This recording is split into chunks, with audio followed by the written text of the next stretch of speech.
Iran কি সত্যি পারমাণবিক বোমার পরীক্ষা চালানোর প্রস্তুতিতেই ছিল?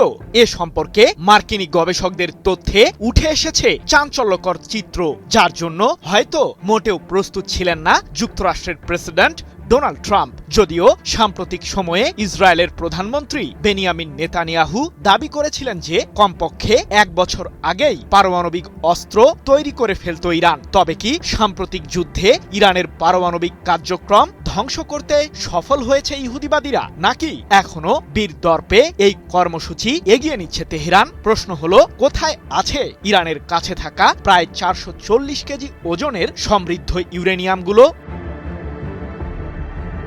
ইরানের পারমাণবিক কার্যক্রমকে ঘিরে বহুদিন ধরেই ষড়যন্ত্র চালিয়ে আসছে যুক্তরাষ্ট্র ও ইসরায়েল। ইহুদিবাদীদের অভিযোগ, সমৃদ্ধ ইউরেনিয়াম ব্যবহার করে ইরান তৈরি করছে পারমাণবিক অস্ত্র। এমনকি সম্প্রতি ইসরায়েলের প্রধানমন্ত্রী নেতানিয়াহু দাবি তুলেছিলেন যে গত ১৫ মাসে ইরানের বিরুদ্ধে হামলা না চালালে দেশটি পারমাণবিক বোমা তৈরি করে ফেলত, যা দিয়ে ইহুদিবাদী দেশটির বিরুদ্ধে গর্জন দিত তেহরান। তাহলে এখন কি অবস্থায় আছে বহুদিন ধরে চলা ইরানের এই কার্যক্রম?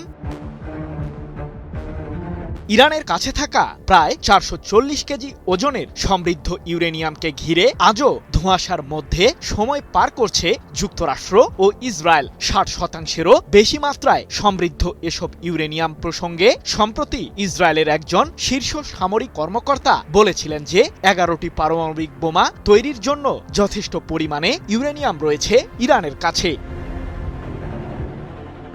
শুধু তিনি নন, মার্কিন গবেষণা প্রতিষ্ঠান institute for science and international সিকিউরিটির তথ্য বলছে ইরানের ইস্পাহান ও নাতানজ পারমাণবিক কেন্দ্রের টানেলে সাম্প্রতিক যুদ্ধে সরাসরি হামলা চালাতে ব্যর্থ হয়েছে যুক্তরাষ্ট্র ও ইসরায়েল, যার ফলে সেই দুইটি পারমাণবিক কেন্দ্রেই বেশিরভাগ সমৃদ্ধ ইউরেনিয়াম মজুদ আছে। ৮ মে এক প্রতিবেদনে বিষয়টি নিশ্চিত করেছে যুক্তরাজ্য ভিত্তিক সংবাদ মাধ্যম ইরান ইন্টারন্যাশনাল।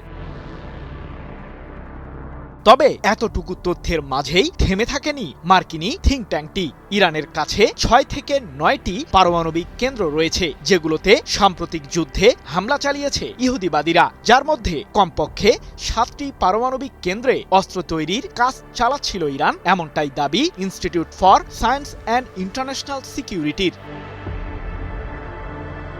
শুধু তাই নয়, পারমাণবিক অস্ত্রের মূল নকশাও তৈরি করেছিল ইরান। মিন জাদেহেই নামে পরিচিত তেহরান থেকে পূর্বাঞ্চলে অবস্থিত একটি স্থানে গোপনে পারমাণবিক উপাদান দিয়ে সেটিকে অস্ত্রের জন্য প্রয়োজনীয় ভৌত আকারে প্রস্তুত করার চেষ্টা চালাচ্ছিল ইরান। ইসরায়েল এই স্থাপনাটিকে ইরানের গোপন পারমাণবিক কম্পাউন্ড হিসেবেই বর্ণনা করেছে। যদিও সেখানে হামলার পর পারমাণবিক কেন্দ্রটি এখন কি অবস্থায় আছে সে সম্পর্কে বিস্তারিত কিছুই জানাতে পারেনি মার্কিনী গবেষণা প্রতিষ্ঠানটি। কি বুঝলেন ভাই? অনলি যেটাই চাই। এদিকে বাণিজ্যিক নিষেধাজ্ঞা ও সামরিক চাপ প্রয়োগের মাধ্যমে ইরানের পারমাণবিক কার্যক্রম চিরতরে মুছে ফেলার পায়তারা চালিয়ে যাচ্ছে ইহুদিবাদীরা। তবে পারমাণবিক ও ক্ষেপণাস্ত্র ইস্যুতে রেড লাইন জুড়ে দিয়েছে ইরানের সরকার। কোনো বাধার মুখেই এসব কার্যক্রম ত্যাগ করবে না তেহরান, এমনটি জানিয়ে ইরানের সর্বোচ্চ ধর্মীয় নেতা আয়াতুল্লাহ মোস্তফা খামেনি সম্প্রতি বলেছেন, ইরানিরা তাদের সামুদ্রিক, স্থল এবং আকাশসীমার মতোই পারমাণবিক ও ক্ষেপণাস্ত্র কর্মসূচিকে রক্ষা করে যাবে। এগুলো আমাদের জাতীয় সম্পদ। পারস্য উপসাগরীয় অঞ্চলে নতুন অধ্যায় উন্মোচিত করবে তেহরান। সৃজন মাহমুদ, নিউজ 24।